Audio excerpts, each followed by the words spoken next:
के बारे में। किसके बारे में? एनसीएफ। सबसे पहले आपको इसकी फुल फॉर्म समझनी होगी। NCF means national curriculum framework. It means राष्ट्रीय पाठ्यक्रम ढांचा, यानी कि हमें पूरे इंडिया का या पूरे देश का एक ऐसा करिकुलम बनाना है जो कि पूरे देश में क्या हो, समान हो। इसके लिए एनसीएफ 2005 जो आया था, ये ऐसा फ्रेमवर्क था, एक ऐसा ढांचा था जिसने क्या किया, पूरे शिक्षा को क्या किया, समान करने का कार्य किया। इससे पहले क्या था, हमारे देश में ऐसी एजुकेशन थी जैसे कि हर एक स्टेट का अपना डिफरेंट करिकुलम होता था। तो इससे क्या होता था, अगर कोई बच्चा ट्रांसफर करके एक स्टेट से दूसरे स्टेट में जाता था, मान लो फादर की जॉब दिल्ली में, उसका ट्रांसफर हो गया हरियाणा में, तो वो दिल्ली से हरियाणा चले गए, तो क्या हो जाता था, हरियाणा का पूरा करिकुलम सिलेबस डिफरेंट होता था और यहाँ का डिफरेंट होता था। तो इस करिकुलम को सेम करने के लिए एनसीएफ 2005 आया और इसने क्या किया, एक राष्ट्रीय लेवल पे वर्क किया, राष्ट्रीय पाठ्यक्रम ढांचा तैयार किया और इसी ढांचे के तहत पूरे ऑल ओवर इंडिया में क्या किया गया है, हमारे यहाँ करिकुलम जो है वो तैयार किया गया है। तो आइए अब हम समझते हैं इसके बारे में। जो एनसीएफ 2005 है कैसे आया? सबसे पहले जो हमारी जो राष्ट्रीय शिक्षा नीति है 1986, उसने क्या किया, शिक्षा के स्तर में गुणवत्ता को लाने के लिए 1986 की राष्ट्रीय शिक्षा नीति एनपीई नेशनल एजुकेशन पॉलिसी ने अपने सुझाव दिए और यशपाल कमेटी 1992, इन दोनों ही कमेटियों ने सुझाव दिए कि हमें इन सुझावों को अगर हम अप्लाई करेंगे तो क्या होगा, शिक्षा के स्तर में गुणवत्ता का विकास होगा। तो इन्होंने अपनी जो रिपोर्ट दी, उसी रिपोर्ट के आधार पर हमारा एनसीएफ 2005 बना। अब हम समझते हैं एनसीएफ 2005 नेशनल करिकुलम फ्रेमवर्क के 5 पार्ट्स है। हम उन पार्ट्स को समझेंगे और इस पार्ट्स में क्या बात कही गई है वो समझने की कोशिश करेंगे। ठीक है फ्रेंड्स, अगर आपको कोई भी क्वेरी हो, कोई डाउट हो तो आप मेरे से कमेंट बॉक्स में पूछ सकते हैं, मैं आप सभी का रिप्लाई जरूर करूंगी। फर्स्ट जो है इसका जो पार्ट है वो है परिप्रेक्ष्य मीन्स पर्सपेक्टिव। तो जो एनसीएफ 2005 है इसमें ये बात बोली गई कि डिस्करेज रोट लर्निंग, जो बच्चे रटते हैं, रटन प्रणाली को समाप्त करो। बच्चे क्या करते थे, पहले रट लिया करते थे, समझते नहीं थे, तो इन्होंने बोला डिस्करेज रोट लर्निंग, हमें एजुकेशन के अंदर कुछ न्यू टेक्निक्स का यूज करो कि बच्चे क्या करें, चीजों को समझें और रटे ना।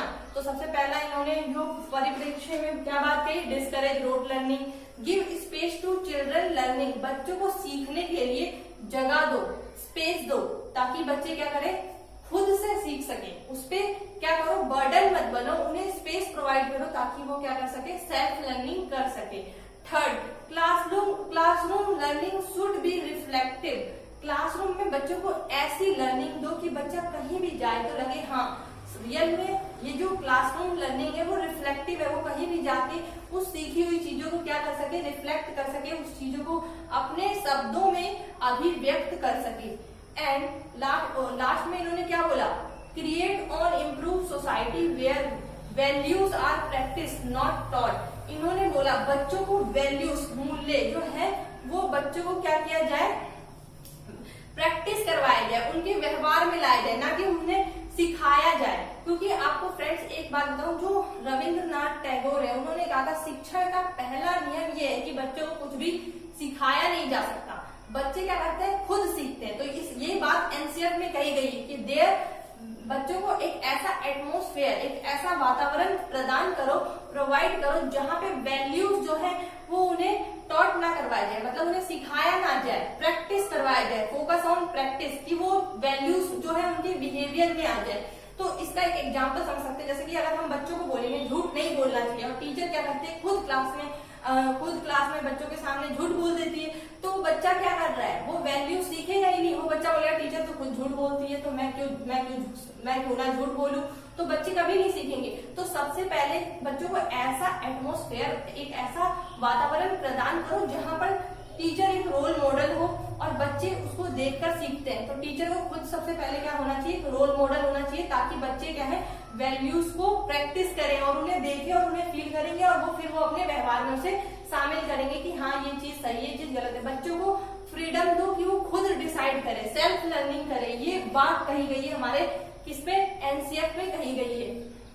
और एक ऐसे नवाचारी समाज की स्थापना करना जहां मानवीय मूल्यों को सिखाने के लिए किताबें नहीं बल्कि परिस्थितियां या चर्चाएं आयोजित की जानी चाहिए। इन्होंने कहा बच्चों को किताबों से कोई चीज ना सिखाई जाए, किताबों में जो चीज है उस चीज को सिखाने के लिए बच्चों के लिए वैसा एक सिचुएशन क्रिएट करो, आर्टिफिशियल सिचुएशन, जहां पे बच्चे सेल्फ लर्निंग कर सके।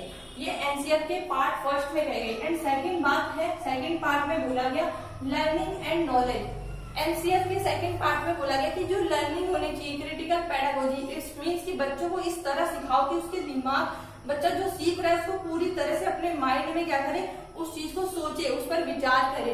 और अल्टरनेटिव कंसेप्शंस की बच्चों को बोली अवधारणा का सम्मान करो। जैसे क्लास में कई बार बच्चे कोई क्वेश्चंस पूछ लेते हैं और टीचर उन्हें डांट देती है, पर कई बार उन क्वेश्चन का रियल में कुछ मीनिंग होता है, टीचर को भी नहीं पता होता है कि इसने क्या सोचा, वो बहुत अच्छा सोच लेते। तो बच्चे के जो थॉट्स है उनकी रिस्पेक्ट करो। अगर उन्होंने कोई क्वेश्चन पूछा है तो हाँ बेटा वेरी गुड, गुड, इस तरह हम अगर हम उन्हें मोटिवेट करेंगे तो वो क्या करेंगे, और भी ज्यादा वो रहेंगे, उत्सुक रहेंगे। क्यूरियोसिटी, उनकी क्यूरियोसिटी को टीचर्स को समाप्त नहीं करना चाहिए। लेकिन अगर हम ट्रेडिशनल टीचिंग में देखिए, अगर बच्चा कोई क्वेश्चन पूछ लेता है तो बोलता है जो इसका ये क्वेश्चन सिलेबस में नहीं, जो क्वेश्चन सिलेबस में है वो पूछो, तो बच्चा क्या हो जाता है, लिमिटेड हो जाता है। हमें बच्चे को लिमिटेड नहीं बनाना, बच्चे की सोच का दायरा क्या होना चाहिए, बढ़ाना चाहिए। बच्चा कुछ भी सोचे, उनकी कोई भी क्वेश्चन हो, उनके भोलेपन का सम्मान करना चाहिए, टीचर की रिस्पॉन्सिबिलिटी है।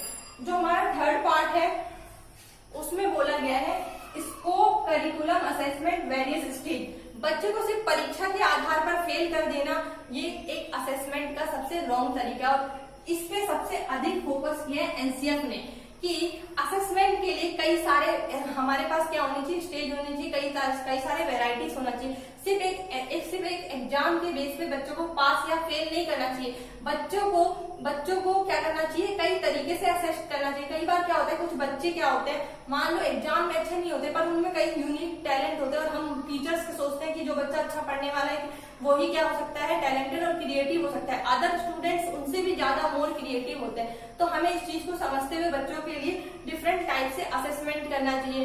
जैसे गणित, और इसमें सब्जेक्ट वाइज असेसमेंट के लिए सपोर्ट मल्टीलिंगुअलिज्म। अगर हमें बच्चों को हम हिंदी भाषा सिखा रहे हैं तो बहुभाषिकता का महत्व समझाना है, तो क्लासरूम का वैरायटी, इसमें कई बच्चे होंगे हिंदी लैंग्वेज वाले होंगे, कई हरियाणा के होंगे, कुछ पंजाब के होंगे, तो बच्चों को बताने सारे डिफरेंट लैंग्वेज वाले हैं, और तुम इनसे इंटरेक्ट करो और आपस में अपने व्यूज को शेयर करो। इससे क्या होगा, हम अलग अलग कल्चर को भी सीखेंगे, और ये क्या होगा, मल्टी कल्चर को हम प्रमोट करेंगे। और आप सभी को पता है भारत एक मल्टी कल्चरल कंट्री है, भारत क्या है, मल्टी कल्चरल कंट्री है, तो ये भी क्या होगा, प्रमोट होगा। इसके बाद जो नेक्स्ट है हमारा क्लासरूम एंड स्कूल। जो फोर्थ हमारा जो टॉपिक है वो है क्लासरूम एंड स्कूल। ये भी क्या है, एनसीईआरटी का पार्ट है। एनसीईआरटी में ये बात की गई है कि जो क्लासरूम का जो एनवायरनमेंट होना चाहिए वो लीस्ट रिस्ट्रिक्टिव एनवायरनमेंट होना चाहिए। मतलब कि बच्चों को ऐसा एनवायरनमेंट दो जहाँ पे कोई भी बाधा ना हो, बच्चा क्या हो, एकदम आराम से सीख सके।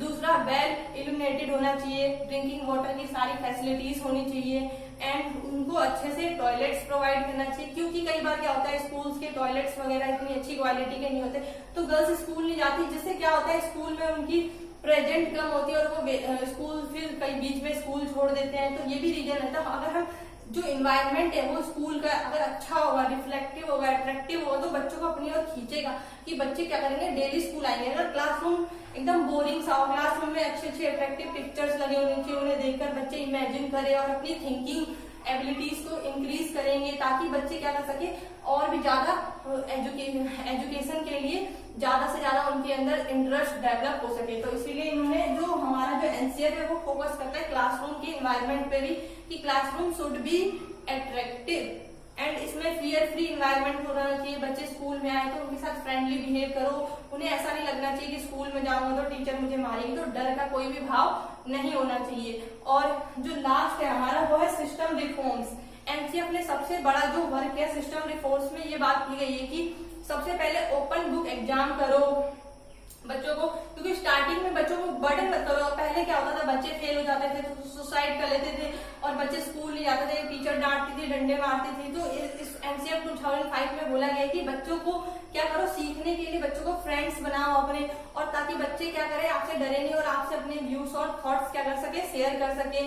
और बच्चों के लिए सीसी आया, सीसी कॉन्टिन्यूअस कॉम्प्रिहेंसिव इवेल्युएशन की बच्चों को सिर्फ एग्जाम के बेस पे फेल ना किया जाए, तो इसीलिए ग्रेडिंग सिस्टम को लाया गया ताकि बच्चे के अब जो इवेल्युएशन होता है इसमें बच्चों के 2 एस्पेक्ट को देखा जाता है, एक तो शैक्षिक और एक अशैक्षिक। शैक्षिक में तो आपके उसके मार्क्स लगते हैं आपके जो आपने एग्जाम में पेपर किया, और अशैक्षिक के अंदर को करिकुलर एक्टिविटीज हो गई, जैसे कोई बच्चे ने बहुत अच्छी राइटिंग करी है, कॉपी के वर्क हो गए, नोटबुक के हो गए, योगा के हो गए, क्लास का बिहेवियर हो गया, डिसिप्लिन हो गया, और आप अदर एक्टिविटीज में कैसे हो। तो इससे क्या हुआ, बच्चे जो कई बार पढ़ाई में अच्छे नहीं होते तो वो अदर को करिकुलर एक्टिविटीज से भी क्या करते हैं, मार्क्स को गेन कर लेते हैं। तो ये एक अच्छा प्रोसेस है। इससे क्या हुआ, बच्चों में थोड़ा सा सीखने में और भी ज्यादा रुचि बढ़ी कि बच्चे को, हर एक बच्चे को क्या हुआ, थोड़ा सा मोटिवेशन मिला। तो एनसीएफ का मोटो है कि बच्चों को फेल या पास नहीं करना, बच्चे को लर्निंग के लिए प्रिपेयर करना, तैयार करना कि उसके अंदर लर्निंग के लिए वो रेडी रहे हमेशा,